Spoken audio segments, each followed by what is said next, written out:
Hello everyone, आप सभी का समोधी आईएएस के इस ऑनलाइन प्लेटफॉर्म में एक बार फिर से स्वागत है। आज मैं रोशन कुमार भोक्ता जेपीएससी और जीएसएससी सीजीएल के लिए झारखंड पॉलिटी लेके आए हुए हैं। झारखंड पॉलिटी में आज हमारा रहेगा झारखंड का टॉपिक झारखंड विधानसभा यानी झारखंड विधानमंडल। यानी कि हम इसके पहले तो विधानमंडल के 3 अंग होते हैं, पता ही होगा आप लोगों को।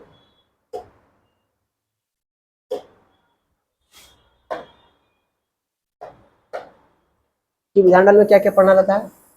राज्यपाल, विधान परिषद और विधानसभा, यानी कि तीनों से मिलकर विधानमंडल का निर्माण होता है। तो झारखंड में विधान परिषद तो है नहीं, तो लोगों को झारखंड के एग्जाम में विधान परिषद से क्वेश्चन नहीं आएगा। झारखंड में राज्यपाल है, तो राज्यपाल हम पहले पढ़ा चुके हैं। आज पढ़ाएंगे विधानसभा। तो देखो आर्टिकल 169 के तहत क्या है? विधान परिषद। और आर्टिकल 170 के तहत क्या है? विधानसभा। देखो भारत में केवल 6 राज्यों में विधान परिषद है। कौन कौन से राज्य में? देख लो, एक मिनट देखो।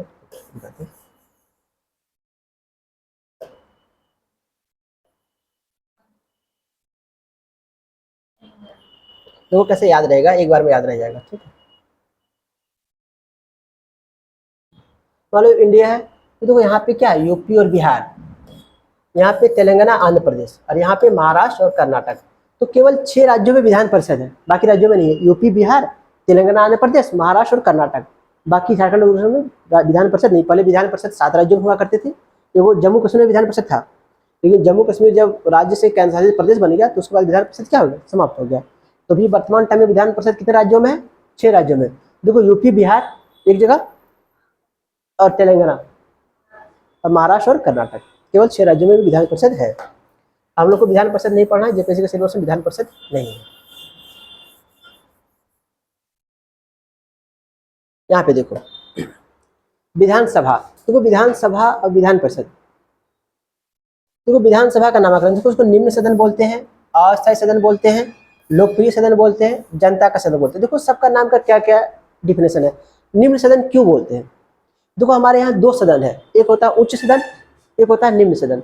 तो विधान परिषद को बोलते हैं उच्च सदन, तो इसको बोलते हैं निम्न सदन। कि देखो विधान परिषद के मेंबर बनने के लिए न्यूनतम एज कितना होना चाहिए? 30 साल। यानी अगर तुमको विधान परिषद का मेंबर बनना है तो तुम्हारा मिनिमम एज क्या होना चाहिए? 30 साल, 13 ईयर्स एज होगा तब बन पाओगे। और अगर विधानसभा का मेंबर बनना है तो कितना एज होना चाहिए? तो देखो निम्न है, उच्च है, तो उच्च सदन किसको बोलते हैं? विधान परिषद को। इसको क्या बोलते हैं? निम्न सदन। क्यों बोलते हैं? इसका मेंबर बनने के लिए न्यूनतम एज 25 ईयर्स होना चाहिए। क्लियर है? अब देखो अस्थायी सदन। देखो हमारे यहाँ 2 प्रकार सदन होता है, एक होता है अस्थायी, एक होता है अस्थायी। तो विधानसभा का जो कार्यकाल है 5 वर्ष है, लेकिन अगर कोई भी पार्टी पूर्व बहुमत रहेगा तभी 5 वर्ष चलेगा। अगर कोई भी पार्टी अगर पूर्व बहुमत खो देती है तो पहले भी भंग किया जा सकता है, अर्थात यह टेम्पोररी परमानेंट नहीं है। जबकि विधान परिषद में क्या होता है? इसका कार्यकाल 6 वर्ष का होता है, यह बीच में भंग नहीं होगा। इसलिए विधान परिषद को बोलते हैं अस्थायी सदन। इसको क्या बोलते हैं? अस्थायी। अर्थात कहने का मतलब क्या है कि अभी मान लो जेएमएम और कांग्रेस दोनों मिलकर सरकार बनाया है। अगर कांग्रेस अपना समर्थन खींच लेगी तो सरकार, जेएमएम के पास उतना है नहीं जो 50% प्लस 1 बहुमत सिद्ध करे। तो कोई भी सरकार तभी बन पाएगी जब 50% प्लस 1 बहुमत रहे। और सरकार का 50% से कम हो गया तो बहुमत क्या हो गया? खो देगी। तो ऐसे में खो देने के बाद क्या होगा? कार्यकाल क्या 5 साल पूरा हो पाएगा? नहीं। तो बीच में ही भंग किया जा सकता है, इसलिए क्या बोलते हैं इसको? अस्थायी सदन। देखो लोकप्रिय सदन क्यों बोलते हैं? कि जो विधानसभा का इलेक्शन होता है, इसका इलेक्शन कैसे होता है? प्रत्यक्ष विधि से। यानी प्रत्यक्ष विधि से क्या होता है? यानी कहने का मतलब है कि यहाँ इसके जो मेंबर होते हैं प्रत्यक्ष रूप से चुनाव में खड़े होते हैं, जनता उसको सीधे तौर पर वोट डालती है। अर्थात जनता उसको सीधे तौर पर वोट डालती है, यानी कि जनता से उसकी लोकप्रियता काफी बड़ी रहती है। और जनता से लोकप्रियता बना के इसलिए लोग रखते हैं ताकि अगला इलेक्शन में भी तो जीतना है। इसलिए इसको लोकप्रिय सदन भी बोलते हैं, क्योंकि इसके जो मेंबर होते हैं वो जनता से प्रत्यक्ष रूप से जुड़े होते हैं। फिर देखो जनता का सदन क्यों बोलते हैं? कि जनता का यहाँ पे रोल यह होता है। तो ये सब जो नामाकरण है इस सबसे क्वेश्चन मेंस में आएगा, पीटी में क्वेश्चन नहीं आएगा। कि निम्न सदन, अस्थायी सदन, लोकप्रिय सदन, जनता का सदन, सब किसका नाम है? विधानसभा को। निम्न सदन क्यों बोलते हैं? मेंबर बनने के लिए 25 ईयर्स एज। अस्थायी क्यों बोलते हैं? इसका कार्यकाल कितना होता है? 5 साल फिक्स होता है। लोकप्रिय सदन क्यों बोलते हैं? कि इसके मेंबर जनता से सीधे तौर पर जुड़े होते हैं। जनता का सदन क्यों बोलते हैं? कि सारे मेंबर जनता के बीच से आते हैं। क्लियर है यहाँ पे? नामाकरण में कोई डाउट नहीं ना? आगे बढ़े।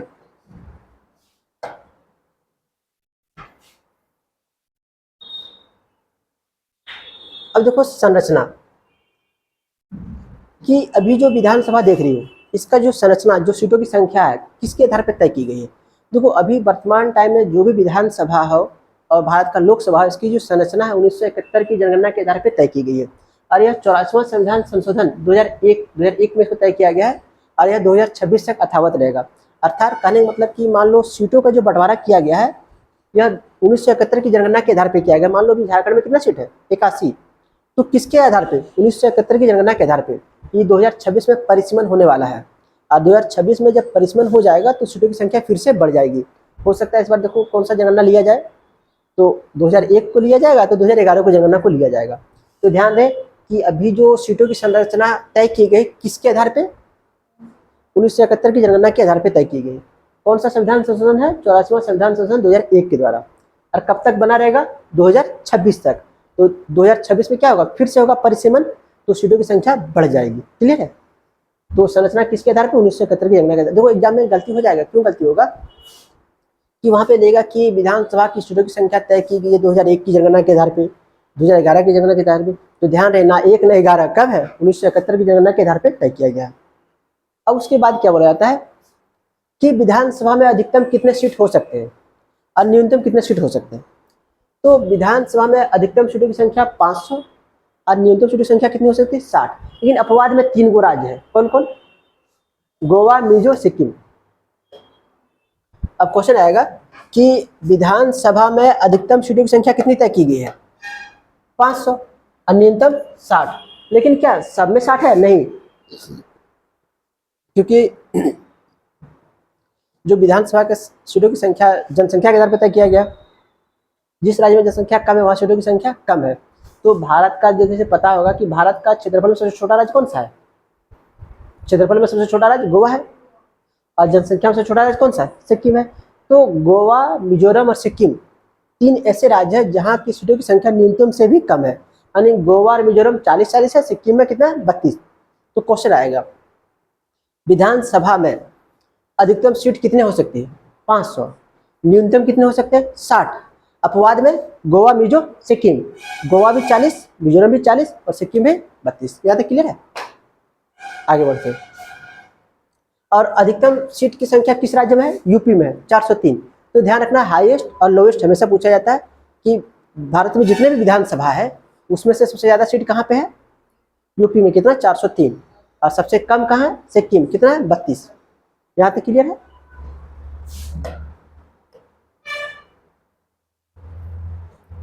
अब एक चीज ध्यान रखना कि हमारे यहाँ राज्य में तो विधानसभा है, लेकिन राज्यों के साथ साथ 3 केंद्र शासित प्रदेश ऐसे हैं जहाँ पे विधानसभा है। एक तो दिल्ली, दूसरा पुदुचेरी और तीसरा जम्मू एंड कश्मीर। देखो जम्मू कश्मीर को जब 2 केंद्र शासित प्रदेश में बांटा गया ना, जम्मू कश्मीर लद्दाख, तो लद्दाख को बिना विधानसभा वाला बनाया गया, जबकि जम्मू कश्मीर क्या है? विधानसभा वाला केंद्र शासित प्रदेश बनाया गया। इस बार जम्मू कश्मीर में इलेक्शन होने वाला है विधानसभा का। ठीक है? तो ध्यान रहे कि राज्यों के अलावा केंद्र शासित प्रदेश में भी विधानसभा है। क्या है? कौन कौन से राज्य में, कौन कौन से केंद्र शासित प्रदेश में? देखो सभी राज्यों में तो है और 3 केंद्र शासित प्रदेश में भी। कौन कौन? दिल्ली, पुदुचेरी और जम्मू कश्मीर। क्लियर है? अब देखो विधानसभा का चुनाव कैसे होता है? प्रत्यक्ष। देखो चुनाव भी ना 2 प्रकार से होता है, प्रत्यक्ष और अप्रत्यक्ष। प्रत्यक्ष किसको बोलते हैं? आंसर, प्रत्यक्ष किसको बोलते हैं? प्रत्यक्ष उसको बोलते हैं जहाँ पे जनता सीधे तौर पे अपने प्रतिनिधित्व का चयन करती है, यानी विधायक को हम डायरेक्ट वोट डालते हैं। और अप्रत्यक्ष कैसे होता है कि मान लो हम चुने सांसद, जैसे हमारा सांसद है निशिकांत दुबे, हम चुने किसको? निशिकांत दुबे। और जब वही निशिकांत दुबे राष्ट्रपति के इलेक्शन में वोट डालेगा तो राष्ट्रपति हमारा क्या हो जाएगा? अप्रत्यक्ष। प्रत्यक्ष हमारा हो जाएगा निशिकांत दुबे, और निशिकांत दुबे क्या चुने? राष्ट्रपति को। तो देखो प्रत्यक्ष होता है जिसपे जनता सीधे तौर पर वोट डालती है और हम चुने उसको, और उसके द्वारा अगर किसी को चुना जाएगा तो क्या होगा? हमारा डायरेक्ट नहीं, हमारा क्या हो जाएगा? इनडायरेक्ट। तो 2 प्रकार का इलेक्शन होता है, प्रत्यक्ष और अप्रत्यक्ष। लेकिन यहाँ विधानसभा का चुनाव कैसे होता है? प्रत्यक्ष चुनाव होता है। यहाँ पे जनता सीधे तौर पे वोट डालती है अपने मेंबर को। क्लियर है? अप्रत्यक्ष में क्या होता है कि हम जिसको चुने वो किसी और को चुने, तो हमारा क्या हो जाएगा? अप्रत्यक्ष। अब देखो आरक्षण, हमने इसके पहले जो पढ़ा रहे थे, कौन सा वीडियो? राज्यपाल वाला। राज्यपाल में बताए थे ना कि 4 गो आर्टिकल याद रखना। कौन कौन सा? 30, 31, 32, 33। देखो 330 और 332 दोनों में क्या? SC ST का आरक्षण के बारे में। देखो राज्य में 332 आ गया SC ST का आरक्षण, और 331 और 333, 331 में क्या था, एक देखो वहाँ पे 2 एंग्लो इंडियन, यहाँ पे एक एंग्लो इंडियन, तो यहाँ पे क्लियर है। लेकिन इस एंग्लो इंडियन को क्या किया गया, 104वां संविधान संशोधन,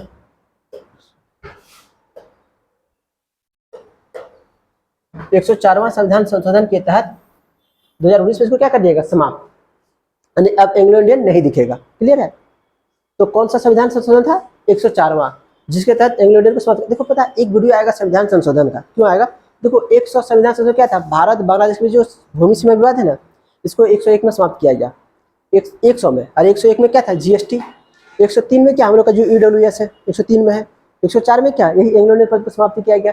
तो इस प्रकार संविधान संशोधन का भी एक वीडियो आएगा, उसमें सारा संविधान संशोधन को हम लोग एक बार में ही देख लेंगे, शुरू से लेकर अंत तक।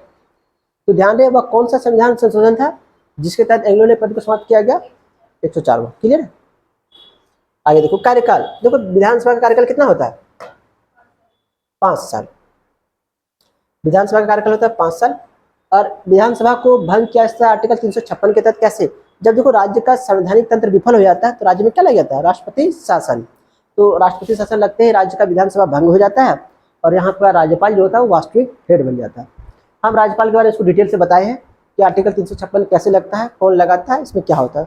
अगर यहाँ से कोई डाउट रहे तो राज्यपाल का वीडियो देख सकती है। ठीक है। आगे देखो कि विधायक विधानसभा का मेंबर बनने के लिए योग्यता, क्या तुम विधायक बन सकती हो, तो बन सकते हो तो कैसे, नहीं बन सकते कैसे। देखो हम योग्यता में क्या बताते हैं, 3 एंटीबायोटिक बताए थे, क्या क्या है, भारत का नागरिक होना चाहिए, लाभ का पद पे नहीं होना चाहिए, पागल या दिवालिया नहीं होना चाहिए। तो 3 तो एंटीबायोटिक हो जाएगा। चौथा क्या हो जाएगा, 25 साल एज पूरा करना होना चाहिए। यानी विधानसभा का मेंबर बनने के लिए योग्यता क्या है, भारत का नागरिक होना चाहिए, लाभ के पद पे नहीं होना चाहिए, पागल या दिवालिया नहीं होना चाहिए, और मिनिमम एज क्या होना चाहिए, 25 ईयर्स। क्लियर ही होता है। आगे देखो,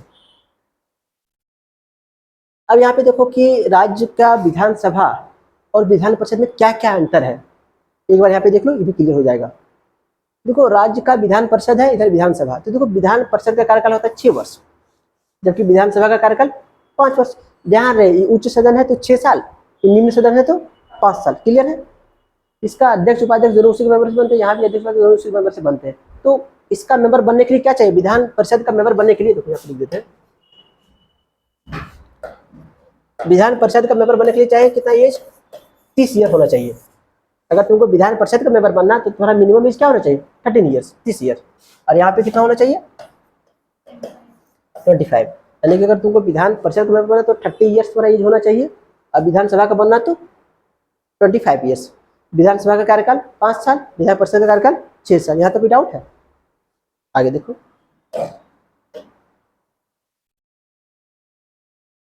देखो विधानसभा का क्या कार्य है, सत्र, सत्रावसान, विघटन, गणपूर्तिकरण। देखो 4 गो वर्ड, इसको जान लो।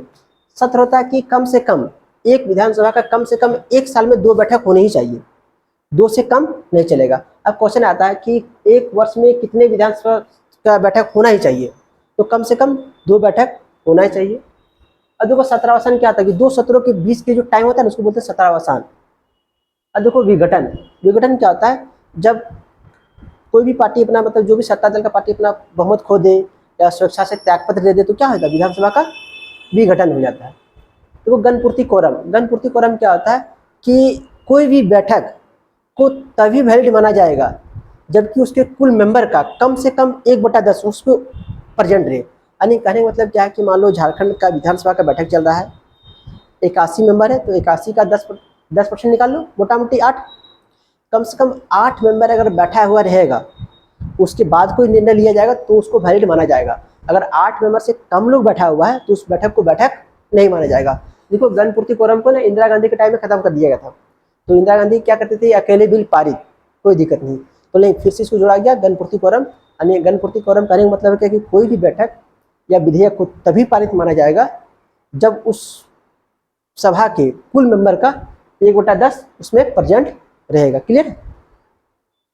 तो देखो सत्र क्या हो गया, 1 साल में कितने बैठक होने चाहिए, कम से कम 2 बार। सत्रावसान, 2 सत्रों के बीच के टाइम को बोलते हैं सत्रावसान। विघटन, अगर बहुमत खो दी सरकार तो क्या हो जाएगा, विघटन हो जाएगा, तो त्यागपत्र दे दे तो भी विघटन हो जाएगा। गणपूर्ति कोरम क्या है, कुल मेंबर का 1/10 प्रेजेंट हो तभी बैठक को वैलिड माना जाएगा, नहीं तो नहीं माना जाएगा। आगे देखो कार्य एवं शक्ति,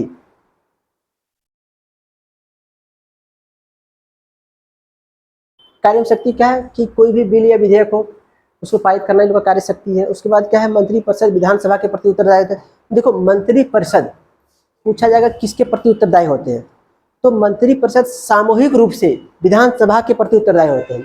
और अगर यही पूछे कि मंत्रिपरिषद व्यक्तिगत रूप से किसके प्रति उत्तरदायी होते हैं, व्यक्तिगत रूप से राज्यपाल के प्रति और सामूहिक रूप से विधानसभा के प्रति। देखो यही चीज आता है सेंट्रल में कि मंत्रिपरिषद, भारत में मंत्रिपरिषद किसके प्रति सामूहिक रूप से उत्तरदायी होते हैं, सामूहिक रूप से राष्ट्रपति नहीं संसद के प्रति। अगर सेंट्रल का मंत्रिपरिषद के बारे में पूछा जाएगा कि सेंट्रल में मंत्रिपरिषद सामूहिक रूप से किसके प्रति उत्तरदायी होते हैं, संसद के प्रति, और व्यक्तिगत रूप से राष्ट्रपति के प्रति। से वही चीज राज्य में है कि सामूहिक रूप से किसके प्रति उत्तरदायी होते हैं, विधानसभा के प्रति, और व्यक्तिगत रूप से किसके प्रति, राज्यपाल के प्रति। फिर देखो धन विधेयक हमेशा विधानसभा में पेश किया जाता है। अब विधान परिषद को मात्र 14 दिनों का समय मिलता है, यानी झारखंड में तो विधान परिषद है नहीं, जहाँ पे विधान परिषद है तो वहाँ पे क्या होता है कि जो मनी बिल है हमेशा विधानसभा में ही पेश किया जाएगा, और विधानसभा में पेश करने के बाद विधान परिषद में भेजा जाएगा, और विधान परिषद के मेंबर के पास मात्र 14 दिनों का टाइम होता है, उसको पारित कर दे या सर्वथा ही पारित मान लिया जाएगा। यानी विधान परिषद को धन विधेयक के मामले में शक्ति नहीं प्राप्त है, यानी मात्र 14 दिन का टाइम है, पढ़े रखे कुछ करे, नहीं भी करे तो पारित उसको मान लिया जाएगा धन विधेयक में। यही चीज़ होता है सेंट्रल में, कि सेंट्रल में भी क्वेश्चन आएगा कि धन विधेयक कहाँ पेश किया जाता है, तो लोकसभा में। राज्यसभा को मात्र 14 दिन का टाइम दिया जाता है, राज्यसभा में बिल देखा जाता है तो वहाँ के मेंबर लोग पढ़ सकते हैं, देख सकते हैं, उसको वापस नहीं लौटा सकते, तो 14 दिनों के बाद पारित मान लिया जाएगा। तो यही है विधानसभा के बारे में। एक बार फिर से रिकॉल देखो क्या क्या पढ़े विधानसभा में, कि संरचना क्या है 1931 जनगणना के आधार पर तय किया गया है। सीटों की संख्या अधिकतम सीट कितनी होनी चाहिए, 500, न्यूनतम 60। अपवाद में कौन है, गोवा, मिजोरम, सिक्किम। और भारत में जितने भी विधानसभा उसमें सबसे ज़्यादा सीट किसका, यूपी 403। देखो स्वाभाविक से बात है कि जनसंख्या के आधार पर सीटों की संख्या तय किया गया है, तो सबसे ज़्यादा जनसंख्या किसकी है, यूपी, तो सबसे ज़्यादा सीट यूपी। सबसे कम जनसंख्या सिक्किम, तो सबसे कम सीट सिक्किम। क्लियर है। अब राज्यों के अलावा किस केंद्र शासित प्रदेश में विधानसभा है, 3 केंद्र शासित प्रदेश विधानसभा है। कौन कौन, दिल्ली, पुदुचेरी, जम्मू कश्मीर। चुनाव कैसा होता है, प्रत्यक्ष चुनाव होता है। आरक्षण के लिए 332, 333 ध्यान रखना, ठीक है। हम पढ़ाए थे 4 आर्टिकल, कौन कौन सा, 30, 31, 32, 33। 330 में है सेंट्रल में जो आरक्षण दिया गया SC ST उसके बारे में, और 332 में है राज्य में जो आरक्षण दिया गया SC ST को उसके बारे में, और 331 में सेंट्रल में जो 2 एंग्लो इंडियन की नियुक्ति करते हैं राष्ट्रपति उसके बारे में, और 333 में है 1 एंग्लो इंडियन की नियुक्ति जो संविधान मतलब स्टेट में किया जाता है राज्यपाल के द्वारा, उसके बारे में। इसको किस संविधान के तहत समाप्त कर दिया गया, 104वां संविधान संशोधन 2019 में इसको समाप्त कर दिया गया, ठीक। कार्यकाल क्या होता है, 5 साल का। उसके बाद योग्यता क्या है, भारत का नागरिक हो, 25 साल आयु पूरा कर चुका, लाभ के पद पे ना, पागल या दिवालिया ना। यहाँ तक कोई ऐसा कहीं कोई टर्म जहाँ पे दिक्कत हुआ हो, ऐसा कोई जो भूल जाओगी, डाउट है क्या, नहीं ना। तो अगर वीडियो आप लोगों को अच्छा लगे तो वीडियो को लाइक कीजिएगा और चैनल को सब्सक्राइब कीजिएगा। वीडियो देखने के लिए धन्यवाद।